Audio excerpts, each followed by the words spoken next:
Bonjour à tous et bienvenue dans cette nouvelle vidéo sur le son qui est au programme de l'enseignement scientifique de première générale et nous allons aborder ici la partie 2, une application à la musique.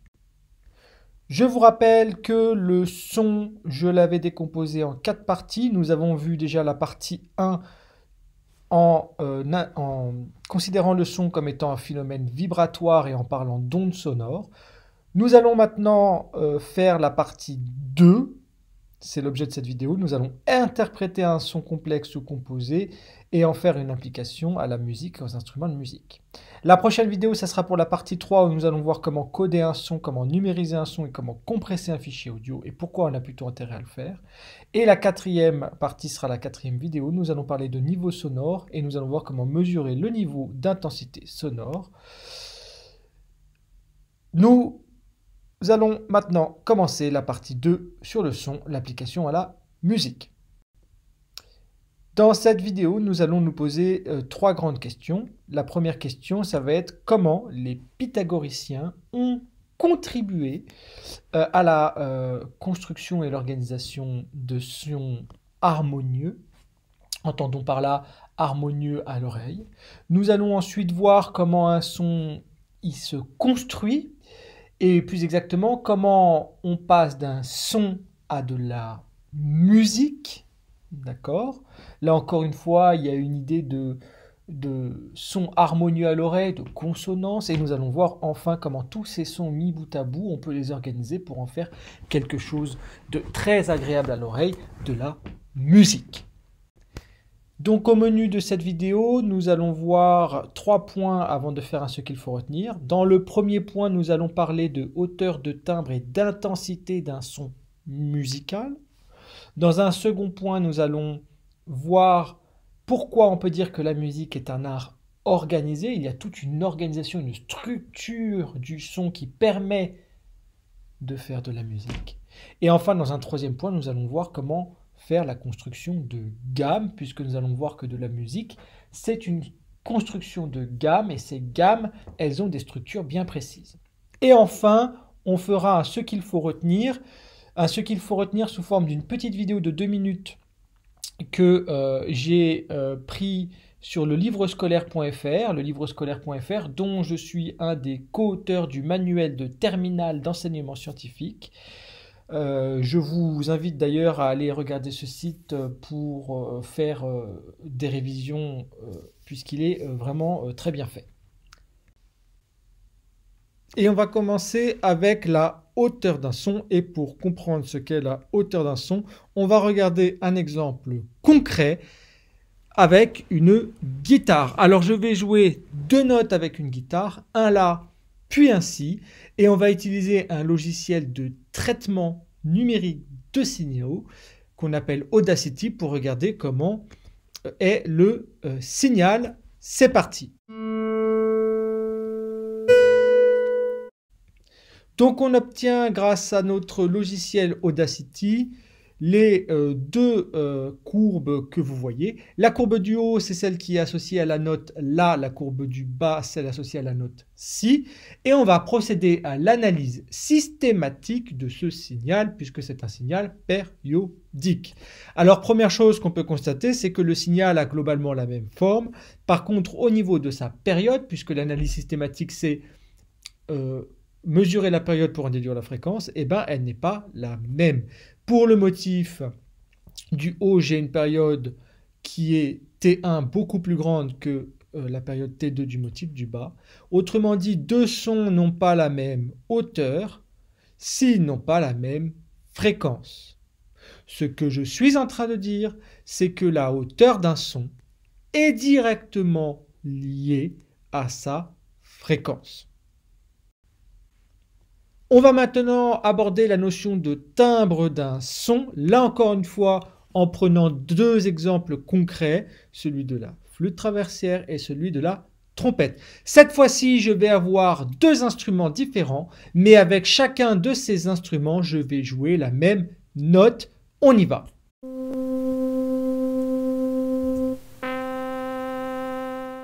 Grâce encore une fois à mon logiciel de traitement de signaux Audacity, j'obtiens les signaux de ces deux notes.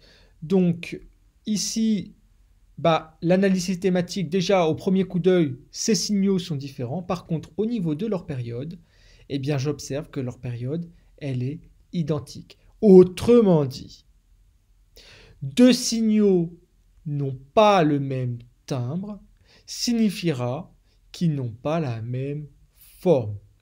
Souvenez-vous, juste avant, j'ai dit que la hauteur d'un son était liée à sa fréquence. Pour que j'ai la même hauteur, je dois avoir la même fréquence. Ici, je suis en train de dire qu'un timbre, lui, est lié à la forme de mon signal. Il ne me reste plus qu'à définir ce qu'est l'intensité d'un son. C'est peut-être la notion la plus simple ici pour l'instant. Je vais prendre l'exemple de la flûte. Je vais jouer la même note. Si je joue la même note avec le même instrument, on sait d'avance que je vais avoir la même fréquence, autrement dit la même hauteur. Donc, qu'est-ce qui va changer? Eh bien, c'est ce qu'on va voir tout de suite.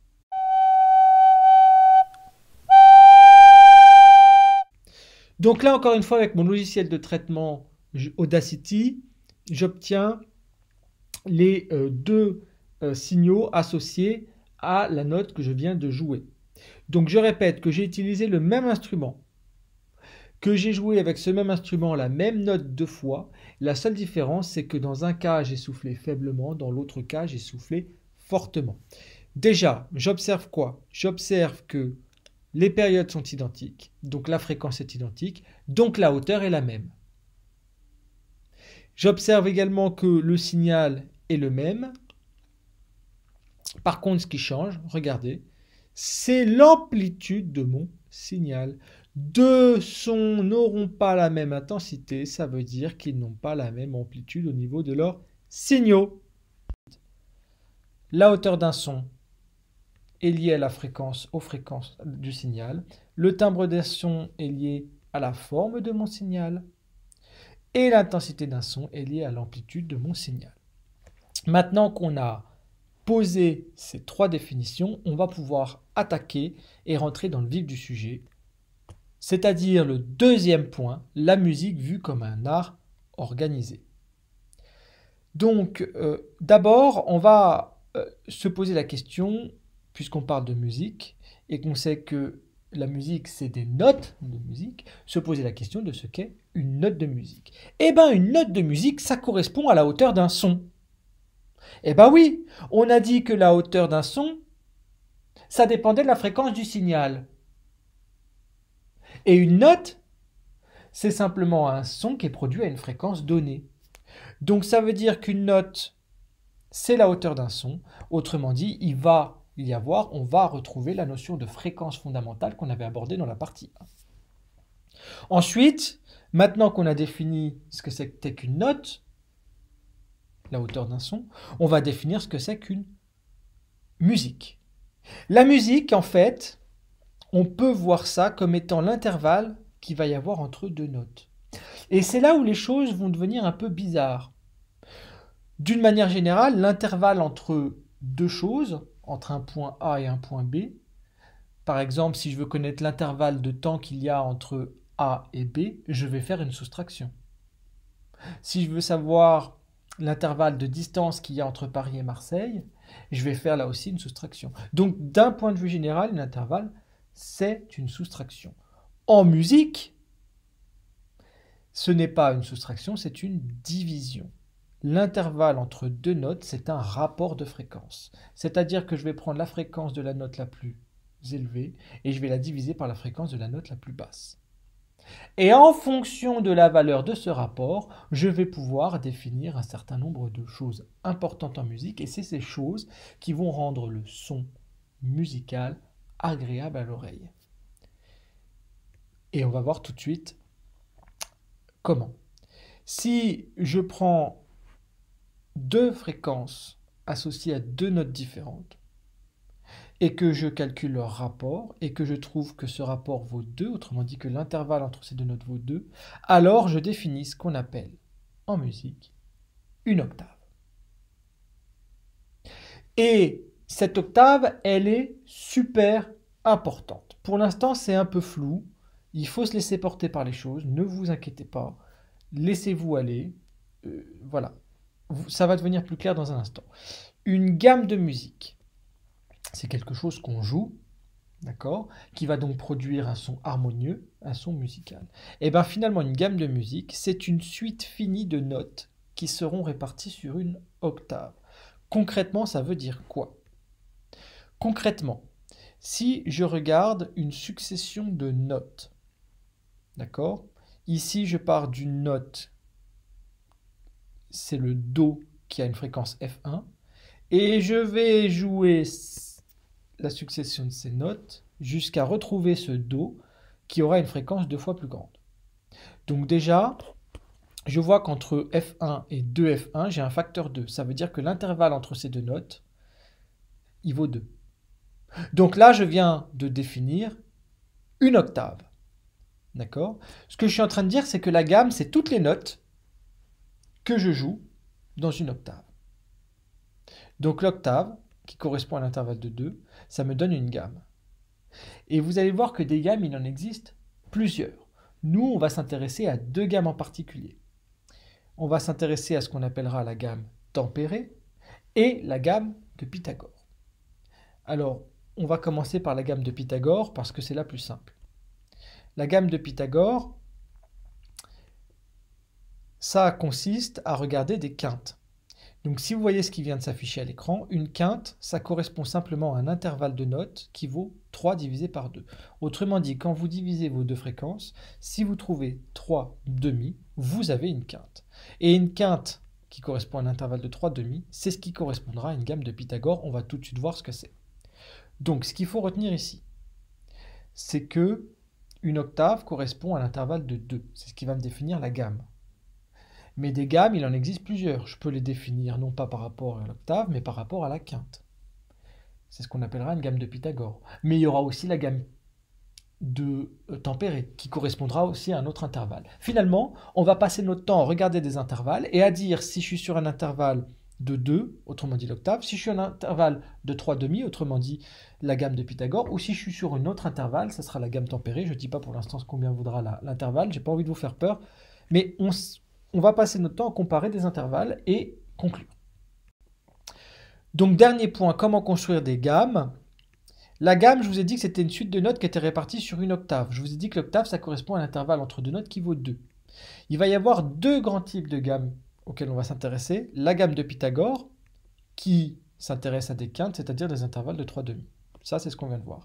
Mais il y a ce qu'on appelle aussi la gamme tempérée, qui est la gamme la plus utilisée dans le monde, aujourd'hui, à l'heure actuelle, qui correspond à un intervalle entre deux notes de la racine 12e de 2. Concrètement, ça veut dire quoi?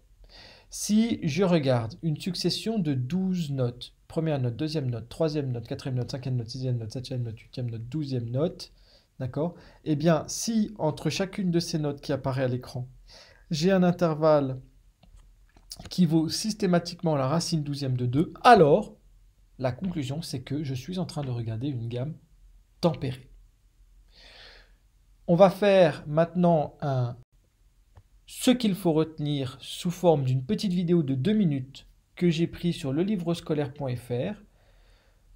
Essayez de vous concentrer sur cette petite vidéo de ce qu'il faut retenir et on se retrouve tout de suite après. C'est parti. Quel lien existe-t-il entre la musique et les nombres? Comment les mathématiques ont-elles permis la transmission et l'étude de la musique? En musique, une note est la hauteur d'un son, caractérisée par une fréquence fondamentale en Hertz. Plus une note est grave, plus sa fréquence est basse. Plus elle est aiguë, plus sa fréquence est haute. Un intervalle est le rapport des fréquences de 2 notes. Lorsque l'intervalle vaut 2, les notes forment une octave avec F2 égale 2F1 et ont le même nom. Les notes de fréquence comprises entre F1 et F2 forment une gamme de musique. On dit que 2 notes sont consonantes si le rapport de leur fréquence est simple. Le son produit par ces 2 notes est agréable à l'oreille. Une des premières gammes dont on a conservé la trace est celle de Pythagore. Elle est composée de notes séparées par des intervalles consonants. Partons de 2 notes formant une octave, de fréquence F et 2F.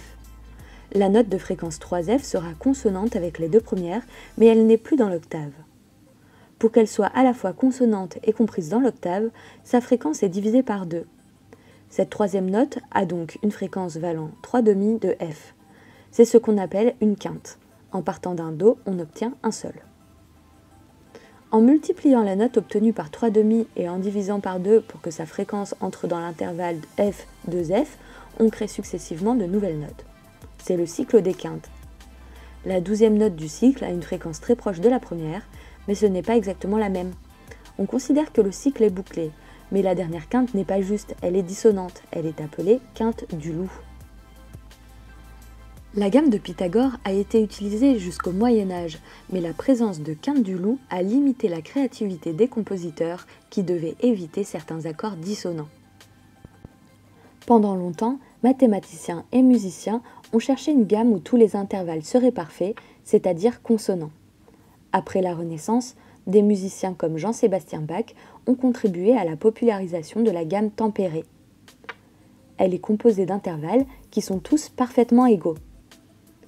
L'intervalle entre les deux notes d'une octave vaut 2 et la gamme est composée de 12 notes. Les intervalles entre chaque note sont donc tous égaux à la racine 12e de 2.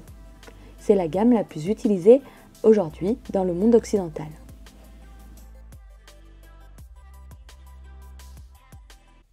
Avant de terminer cette vidéo, juste un point sur ce qu'on verra dans la prochaine vidéo, prochain épisode, c'est-à-dire dans la partie 3. Dans la partie 3, on verra comment coder un son et comment numériser ou compresser un fichier audio et pourquoi on a intérêt à le faire. En attendant, maintenant que vous avez toutes ces notions nouvelles en tête, essayez d'en faire des exercices d'application simples pour pouvoir les comprendre. Parce que là, ça fait beaucoup d'informations intégrées. Ce sont pour la plupart des informations nouvelles. Pour être sûr qu'elles sont comprises, il faut les utiliser, il faut les mettre en œuvre. Et vous allez voir finalement que ce n'est pas si difficile que ça, parce qu'on va passer notre temps simplement à comparer des intervalles et en fonction de la valeur de mon intervalle, dire si je suis sur une octave, intervalle de 2, dire si je suis sur une gamme de Pythagore, intervalle de 3/2, dire si je suis sur une intervalle tempérée, intervalle de la racine 12e de 2, c'est tout. J'espère que cette vidéo vous a paru claire, même si elle est chargée d'informations nouvelles. N'hésitez pas à la revoir, à la re-regarder si elle vous pose souci. Et essayez de faire un maximum d'exercices d'application simples pour être sûr que ces notions nouvelles, vous les avez intégrées et surtout vous avez compris comment les utiliser. C'est ça le plus important. Bonne révision à tous et à bientôt.